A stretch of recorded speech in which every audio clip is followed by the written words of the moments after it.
Good morning, friends. I am going to teach you very important topic of pathology, that is the inflammation. आज मैं आप लोगों को inflammation के बारे में बताऊंगा.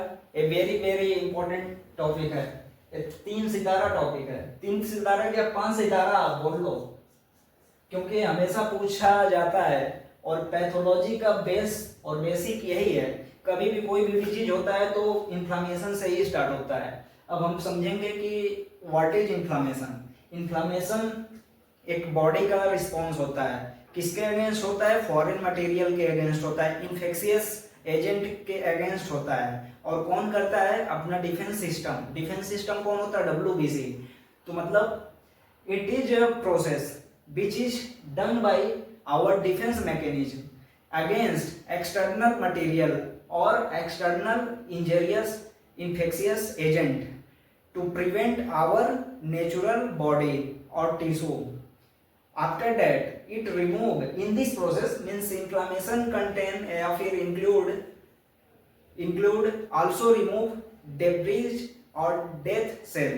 मतलब ये जो सेल कभी भी इन्फेक्शन वगैरह में जो डाई कर जाते हैं उनको भी रिमूव करता है, फेगोसाइड करता है. उसी प्रोसेस को क्या बोलते हैं? इन्फ्लामेशन. देखते हैं इन्फ्लामेशन का. Body reaction against infectious agent in order to protect our cell and organ and it remove dead cells. मतलब इसका क्या है कि हमारी बॉडी का ही रिस्पॉन्स होता है. क्या? इन्फ्लामेशन. अपने बॉडी का ही रिस्पॉन्स होता है. किसके लिए? फॉरेन मटेरियल के लिए, इन्फेक्शियस एजेंट के लिए होता है. क्यों?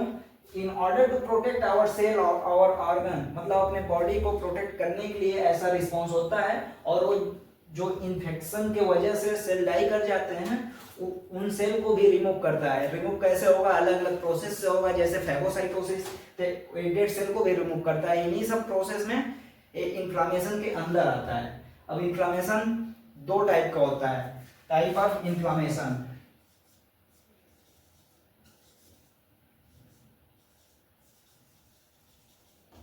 टू टाइप का होता है. कौन कौन सा? एक होता है एक्यूट इन्फ्लामेशन और एक होता है क्रोनिक इन्फ्लामेशन. अब इसके नाम से ही पता चल रहा है, जैसा नाम है वैसा ही इसका डिफिनीशन है. Chronic means severe, acute means मतलब छोटा मोटा. ठीक. अब इसका डिफरेंस हम जान लेते हैं. एक्यूट इन्फ्लामेशन का जो और क्रोनिक इन्फ्लामेशन का डिफरेंस है. एक्यूट का मतलब वो रैपिडली होगा. कैसे होगा? रैपिडली. और ये क्या होगा? स्लोली प्रोग्रेस करता है. ठीक. और इसके बाद फिर एक शॉर्ट टर्म के लिए होता है और एक लॉन्गर टाइम के लिए. क्रोनिक इन्फ्लामेशन जो होता है लॉन्गर टाइम के लिए होता है. Longer duration, short duration. अब देखिए, मैं अभी बात किया था कि it remove our dead cell. ये कैसे होगा? हमारे जो डिफेंस मैकेनिज्म के द्वारा होता है उनके द्वारा इसको मीडिएट किया जाता है. अब एक्यूट इन्फ्लामेशन को कौन करता है और क्रोनिक इन्फ्लामेशन को कौन करता है? तो एक्यूट को करता है हमारा न्यूट्रोफिल. न्यूट्रोफिल जो हमारा एक WBC होता है उसके द्वारा मीडिएट किया जाता है, न्यूट्रोफिल. अब क्रोनिक को देखते हैं, एक मैक्रोफेज के द्वारा किया जाता है और मैक्रोफेज और इसके बाद हमारे लिम्फोसाइट के द्वारा करते हैं. अब इसका ट्रिक याद करने के लिए नॉर्मली कैसे याद करते हैं? जैसे एक हमारे चर्चा थे, वो MLC थे, तो यहां से याद कर सकते हैं. क्रोनिक इन्फ्लामेशन ML का मतलब माइक्रोफेज, लिम्फोसाइट के द्वारा मीडिएट किया जाता है. ठीक है. अब आप डिफिनीशन में एक छोटा सा वर्ड और जोड़ सकते हैं कि इट इज मीडिएटेड बाय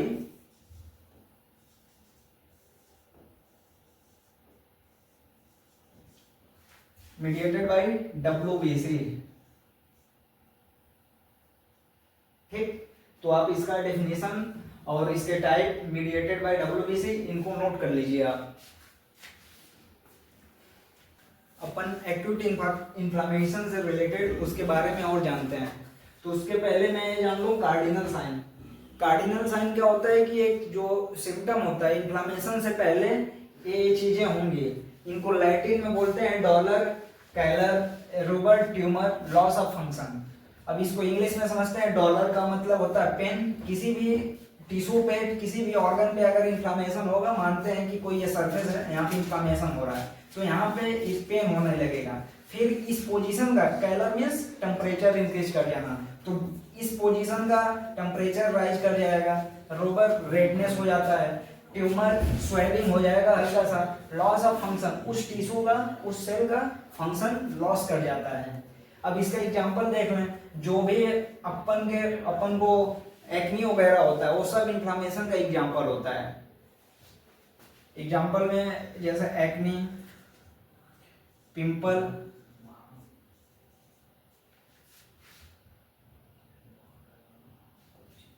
ये हो गया।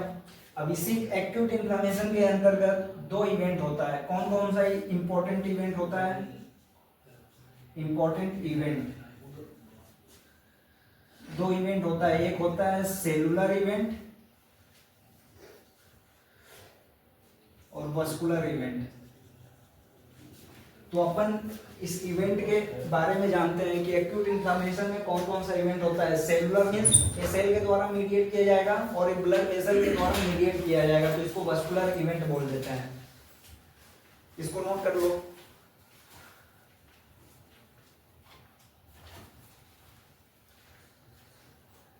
दो टाइप का होता है, एक्यूट इन्फ्लामेशन, क्रोनिक इन्फ्लामेशन। अब यहाँ पे देखिए एक्यूट इन्फ्लामेशन को और डिटेल में हम समझते हैं। तो एक्यूट इन्फ्लामेशन रैपिडली होगा, शॉर्ट ड्यूरेशन के लिए होगा, मीडिएट किसके द्वारा किया जाएगा? न्यूट्रोफिल के द्वारा किया जाएगा। अब एक्यूट इन्फ्लामेशन में ही दो इवेंट इंपॉर्टेंट इवेंट होता है और इसी पे लॉन्ग क्वेश्चन पूछा जाता है हमारे प्रोफेशनल एग्जाम में। देखिए यहाँ पे cellular event, vascular event. Cellular event जो भी होगा हमारे सेल्स के द्वारा किया जाएगा और मेनली सेल्स कौन से होते हैं? WBC के सेल्स होते हैं। तो यहाँ पे देखिए इसका जो निमोनिक है MRATCP, MRATCP, इस M फॉर माइग्रेशन। अब माइग्रेशन किसका होगा? WBC का होगा। रोलिंग में मूवमेंट भी होगा, रोल करके जाएगा। मान लीजिए कोई ये ऑब्जेक्ट है तो इसका मूवमेंट कुछ ऐसे होते हुए, मतलब जैसे एक होता है ना, ऐसे ऐसे रोटेट करते करते आगे बढ़ेगा, इसको रोलिंग मूवमेंट बोल देते हैं। उसके बाद adhesion, A for adhesion. Adhesion means जो हमारा ब्लड वेसल वगैरह होगा उस पे चिपक जाएगा ये जो सेल हमारा होगा। WBC का सेल मान लीजिए ऐसे रोल करके जा रहा है, फिर यहाँ पे चिपक जाएगा, एडेशन हो जाएगा। ट्रांसमाइग्रेशन, ब्लड वेसल के बाहर जाने लगेगा, उसको ट्रांसमाइग्रेशन बोल देते हैं। कीमोटैक्सिस, कीमोटैक्सिस मींस केमिकल के द्वारा, मतलब केमिकल उसको इंडिकेट करेगा और केमिकल के तरफ वो भागेगा। कौन? ये सेल अपना भागेगा, इसीलिए उसको कीमोटैक्सिस बोल देते हैं। और लास्ट स्टेप सेलुलर इवेंट का फैगोसाइटोसिस, जो अपन का वो WBC सेल लिया था वो फैगोसाइटोसिस करेगा। किसका करेगा? वो फॉरेन इन्फेक्शियस एजेंट का करेगा। ये सेलुलर इवेंट हो गया। सेलुलर इवेंट के बाद अपन देखते हैं वस्कुलर इवेंट। अब कोई एक्यूट इन्फ्लामेशन के अंदर पढ़ा रहे हैं, आपको ध्यान रहना चाहिए। तो यहाँ पे देखिए ट्रांजिएंट वैसोकंस्ट्रिक्शन होगा। ट्रांजिएंट का मतलब थोड़े समय के लिए, वैसोकंस्ट्रिक्शन का मतलब कि ब्लड वेसल का डायमीटर रिड्यूस हो जाएगा, थोड़े समय के लिए कंस्ट्रिक्शन होगा। उसके बाद परसिस्टेंट प्रोग्रेसिव वैसोडाइलेशन, मतलब कि परसिस्टेंट मींस लॉन्ग समय ड्यूरेशन के लिए वैसे परसिस्ट रह जाएगा।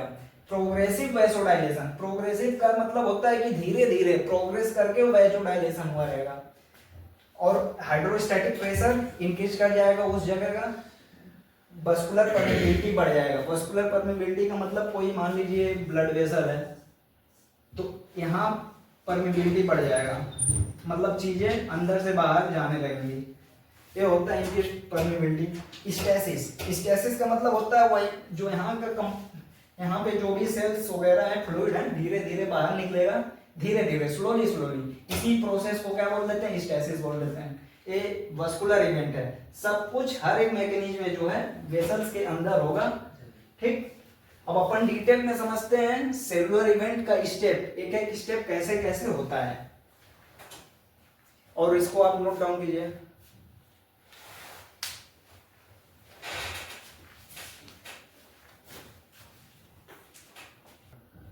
एक्यूट इन्फ्लामेशन के अंदर सेलुलर इवेंट को अच्छे से हम समझते हैं। यहाँ पे निमोनिक में बताया MRATCP। अब इसको हम डिटेल में आपको बताते हैं। माइग्रेशन, अब यहाँ पे इमेज में आपको दिख रहा होगा, माइग्रेशन का मतलब होता है कि नॉर्मली जो WBC सेल होता है वो माइग्रेट करता है। एक्चुअली नॉर्मल सिचुएशन में जो ब्लड वेसल अपना होता है, ब्लड वेसल के बीच में मूवमेंट करते हैं, WBC रहता है। लेकिन इन्फ्लामेशन के केस में मार्जिनेशन होने लगता है। क्या होने लगता है? मार्जिनेशन। मार्जिनेशन का मतलब होता है कि साइड में जाने लगना। डायग्राम में आपको दिख रहा होगा, तो साइड में जाने लगता है। उसके बाद रोलिंग मूवमेंट होता है। रोलिंग का मतलब होता है कि गोल गोल घूमते हुए साइड में जाना। उसके बाद एडेशन नेक्स्ट प्रोसेस होता है। एडेशन का मतलब जो हमारा ब्लड वेसल है, ब्लड वेसल के वॉल पे चला जाता है, चिपक जाता है। एडेशन का मतलब चिपकना, वही सेम कॉमन सेंस से ये भी हो जाएगा। ट्रांसमाइग्रेशन, इमेज में आपको दिख रहा होगा कि जो WBC है वो ट्रांसमाइग्रेट कर रहे हैं। ट्रांसमाइग्रेट का मतलब कि ब्लड वेसल से बाहर निकल के जा रही है, ठीक। अब उसके बाद आता है कीमोटैक्सिस। कीमोटैक्सिस का मतलब कि केमिकल के द्वारा मीडिएट किया जा रहा है, उधर ही मूवमेंट होगा। तो जो अपना फॉरेन मटेरियल है, इन्फेक्शियस एजेंट आया था, तो उधर अपना वो WBC निकल के उसके साइड में जा रहा है, जो फॉरेन एजेंट होगा। क्योंकि वो फॉरेन एजेंट कोई केमिकल सिक्रेट करेगा तो उसके लिए वो खींच ले रहा है एक तरीके से, ठीक। और लास्ट प्रोसेस जो अपना WBC बाहर निकला था, फॉरेन एजेंट को वो फैगोसाइट करेगा। ये हो गया अपना डिटेल में cellular event of acute inflammation. अब एक्यूट इन्फ्लामेशन में सेलुलर इवेंट के बाद अपन देखते हैं वस्कुलर इवेंट। वस्कुलर इवेंट में 5 प्रोसेस होता है। पहले ट्रांजिएंट वैसोकंस्ट्रिक्शन होगा, फिर परसिस्टेंट प्रोग्रेसिव वैसोडाइलेशन होगा, हाइड्रोस्टैटिक प्रेशर बढ़ जाता है, उसके बाद वस्कुलर परमिबिलिटी बढ़ जाएगा, उस लास्ट में स्टेसिस होता है। नॉर्मली जब सिंपली आप लोग देखते होंगे कहीं कट उठ जाता है तो पहले क्या होता है, हल्का व्हाइटनेस हो जाता है, तो वहां पे ब्लड वेसल का कंस्ट्रिक्शन होता है। इनिशियल के इसमें थोड़ा सफेद हो जाएगा, क्यों? क्योंकि वैसोकंस्ट्रिक्शन के दौरान ब्लड वेसल में ब्लड पास नहीं होता है, और फिर जब वैसोडाइलेशन होगा, ब्लड पास होगा, तो फिर रेडनेस हो जाता है। हाइड्रोस्टैटिक प्रेशर बढ़ जाएगा तो जो एक्जुडेट होगा वो बाहर निकलेगा। वस्कुलर परमिबिलिटी, वो आर्टरी से आर्टरियोल में वो सब ट्रांसफर होते रहेगा। स्टेसिस, स्लोली मूवमेंट होगा बाहर, ठीक है। फिर यहाँ पे एक एक करके अच्छे से समझते हैं। ट्रांजिएंट वैसोकंस्ट्रिक्शन, अब इस पर ध्यान कीजिए। यहाँ पे इमेज में आपको दिख रहा होगा, ट्रांजिएंट का मतलब होता है शॉर्ट ड्यूरेशन के लिए। तो वैसोकंस्ट्रिक्शन, तो ब्लड वेसल जो होगा, मानते हैं कि जो ऊपर सेल में, स्किन में अपने इंजरी हुआ, इन्फ्लामेशन हुआ, तो जो वहां का पास में ब्लड वेसल होगा उसमें कंस्ट्रिक्शन हो जाएगा, ठीक। तो ब्लड वेसल, वो ब्लड सप्लाई थोड़ा देर के लिए रुक जाएगा। उसके बाद फिर हमारा परसिस्टेंट प्रोग्रेसिव वैसोडाइलेशन, उसी जगह पे वो जो ब्लड वेसल है डायलेट कर जाएगा। डायलेट होने पर ब्लड फ्लो बढ़ जाएगा। अब ब्लड फ्लो जब बढ़ा तो रेडनेस वहां हो जाएगा। मैं कार्डिनल साइन के बारे में बताया था, तो इसी की वजह से रिवर होता है, मीन्स रेडनेस होता है। अब उसके बाद देखते हैं increase hydrostatic pressure. Hydrostatic pressure बढ़ गया, थोड़ा सा रोकना उसको, मकट कर दूंगा मकट कर दूंगा तो दोबारा शुरू कर दो, ठीक है ना। हाइड्रोस्टैटिक प्रेशर बढ़ जाना। अब वैसोडाइलेशन पहले हुआ था तो वहां पे हमारा बॉडी फ्लूइड इकट्ठा हुआ रहेगा ब्लड वेसल में, तो फिर हाइड्रोस्टैटिक प्रेशर बढ़ जाएगा। वेसल के अंदर हाइड्रोस्टैटिक प्रेशर बढ़ेगा, तो प्रेशर बढ़ने की वजह से अंदर से बाहर मूवमेंट होने लगेगा, तो इन्हीं के केस से वस्कुलर परमिबिलिटी भी बढ़ जाता है, ठीक। समझ में आ रहा होगा बातें। अब उसके बाद देखिए, वस्कुलर परमिबिलिटी जब बढ़ा तो मैं एक फंक्शन बताया था जो कार्डिनल साइन में, कि इडिमा हो जाता है, स्वेलिंग हो जाता है, इसी की वजह से होता है, वस्कुलर परमिबिलिटी की वजह से। यहाँ पे देखते हैं लास्ट स्टेप जो कि स्टेसिस। स्टेसिस का मतलब होता है कि स्लोली स्लोली अपना जो ब्लड होता है और टिश्यू सेल्स होता है वो फ्लो करता है, कहाँ? ब्लड वेसल से बाहर की तरफ, पेरीफेरी की तरफ, उसी को स्टेसिस बोल देते हैं। इमेज में आपको क्लियरली दिखा रहा होगा, किसी भी एग्जाम पर्पस से रिलेटेड, जैसे प्रोफेशनल एग्जाम में, तो ये स्टेप वाइज आप ऐसे लिखेंगे, फिर उसके बाद ये डायग्राम बनाएंगे, तो क्लियरली कोई भी आपका जो HOD या प्रोफेसर वगैरह चेक करेगा, अच्छा खासा नंबर देगा। और वेरी वेरी इंपॉर्टेंट टॉपिक है, आप लोग इसको ध्यान कर लीजिएगा, अच्छे से याद कीजिएगा। Thank you.